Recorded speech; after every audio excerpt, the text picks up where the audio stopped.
Praise the Lord. একটা যখন বেলুনকে ধরো ফোলানো হয়, আমরা যখন নিজেদের চেষ্টায় কোনো মেশিন ছাড়া বেলুনকে যখন ফোলাই, অনেকবার ফু দিয়ে দিয়ে দিয়ে দিয়ে তাকে ফোলানো হয়, কিন্তু যেই মুহূর্তে একটা পিন তার মধ্যে দেওয়া হয়, আমাদের পলক ফেলতে না ফেলতেই সেটা ফেটে যায়, এবং ওই যে অত বড় একটা গুবারা বা বেলুন যেটাকে আমরা বলি, সেই জিনিসটা কোথায় ভ্যানিশ হয়ে যায়, ছোট ছোট টুকরো হয়ে গিয়ে পড়ে যায়। ঠিক মানুষের জীবনেও তাই।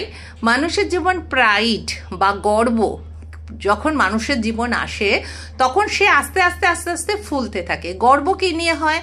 গর্ব কখনো কখনো আমরা করে থাকি আমাদের ফ্যামিলির ব্যাকগ্রাউন্ড নিয়ে, কখনো করে থাকি আমাদের শিক্ষা নিয়ে, কখনো করে থাকি কালচার নিয়ে, কখনো করে থাকি ধর্ম নিয়ে, কখনো করে থাকি আর্থিক সমৃদ্ধি নিয়ে, কখনো করে থাকি আমাদের সম্পর্কগুলো নিয়ে, যেমন আমাদের সন্তান, আমার সন্তান আজ এই করেছে, আমার ছেলে এই করেছে, আমার মেয়ে এই করেছে, বা কখনো হাজব্যান্ডদের নিয়ে দম্ভ করে থাকি, বা আমি, অর্থাৎ আমি এই এত কিছু করে ফেলেছি, আমার পক্ষে এইটা করা, আমি আমি আমি আমি ম্যায় ম্যায় ম্যায় ম্যায় করে যখন আমরা একটার পর একটা সব কিছু নিয়ে গর্ব করতে থাকি, ঠিক সেই বেলুনটার মতোই তখন আমরা ফুলতে থাকি।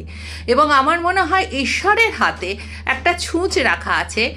যখন তার ইচ্ছা হয়, যখন দেখছে এই বেলুনটা মাত্রা অতিরিক্তভাবে ফুলে গেছে, ওপর থেকে জাস্ট একটা পিন দেয়, তখন সঙ্গে সঙ্গে সেটা ফেলে টুকরো টুকরো হয়ে যায়। এবং কোথায় যে বেলুনের দেহাবশেষ পড়ে থাকে, অর্থাৎ আমরা তখন কোথায় ছিটকে কোথায় গিয়ে যে পড়ে থাকবো, সেটার আর খোঁজ পাওয়া যায় না।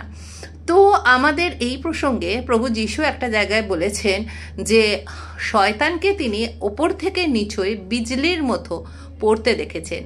অর্থাৎ এই আমাদের মধ্যে যে প্রাইড বা গর্ব যেটা আসে, সেটা মানুষের জীবনে যেটা আসে, সেটা তো শয়তান থেকে আসে, নেগেটিভ এনার্জি থেকে আসে। কারণ গর্ব বা দর্প আমাদের মনে যখন আসে, তার উপর নির্ভর করে আমরা মানুষকে মানুষ জ্ঞান করি না, মানুষের সাথে যাহক তাহক ব্যবহার করি, বা মানুষকে কটু কথা বলে দিই, বা নিজেদের মাথার ঠিক থাকে না, মেন হচ্ছে ব্যাপার।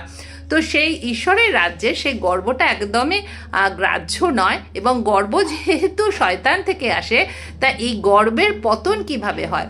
মানুষের জীবন, পবিত্র বাইবেলে বলেছে মানুষের জীবন বাষ্প স্বরূপ। বাষ্প, একটা বাষ্প যদি ধোঁয়া অ্যাকচুয়ালি হচ্ছে ধোঁয়া, বাষ্পকে কি আমরা যখন জল ফুটছে, বাষ্প ওপরে উঠে যাচ্ছে, ব্যাস শেষ। মানুষের জীবনেও সেরকম কদিনের জীবন আমরা এসেছি, কার জীবনে কতগুলো বছর আছে আমরা জানি না। সেই ছোট্ট স্বল্পপরিসর জীবনে আমরা যখন প্রাইড বা গর্ব, যেটা আমাদের নেগেটিভ এনার্জি থেকে আসে, সেটা যখন আমরা করতে থাকি, তখন বেলুনের মতো ফুলতে থাকি। এবং ঈশ্বর তখন যখন তার ইচ্ছা, তখন তার ছুঁচটা সেখানে দেয় এবং সেটা ফেটে যায়।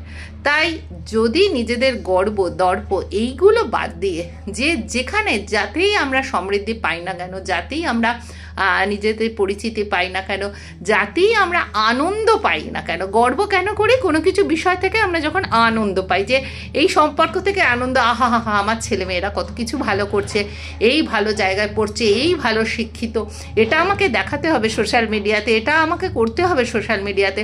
তো এগুলোই হচ্ছে গর্বের প্রকাশ। তাই যদি আনন্দ করার থাকে, একমাত্র যে আনন্দ কখনো এই ফুটো করে দেওয়া হবে না, যে আনন্দকে কখনো বাষ্পীভূত হতে হবে না, সেটা হচ্ছে ঈশ্বরে, প্রভুতে আনন্দ। আমাদের যদি আনন্দ করার থাকে, আমরা প্রভুকে নিয়েই আনন্দ করব, প্রভুর সাথে আনন্দ করব, এবং প্রভুকে বলবো যে কোনো গর্ব, কোনো দর্প যেন আমাদের জীবনে না আসে। যদি গর্ব আমাদের করতে হয়, আমরা ঈশ্বরের, আমাদের যে জীবিত ঈশ্বর পরমেশ্বর প্রভু যীশু, তার একমাত্র সন্তান আমরা, তার প্রধান সন্তান আমরা বলবো, একমাত্র বলবো না, অনেকে আছে প্রভু যীশুর ফলোয়ার, আমি নিজেকেও মনে করি তার সন্তান আমরা। গর্ব যদি করতে হয়, প্রভু যীশুকে নিয়ে গর্ব করব, যে গর্ব কোনো দিন বাষ্পীভূত হবে না, বা যে গর্বকে ঈশ্বর কখনো ছুঁচের ফুটো করে দিয়ে তাকে ভ্যানিশ করে দেবে না। প্রভু যিশুতে আনন্দ থাক, প্রভু যিশুতে গর্ব থাক, আমাদের চলা, ওঠা, বলা, খাওয়া, সমৃদ্ধি, আনন্দ, দুঃখ, কষ্ট সব কিছু প্রভুকে নিয়ে হোক। তাহলেই সেই যা প্রাপ্তি, সে প্রাপ্তি কখনো শেষ হবে না। আমেন।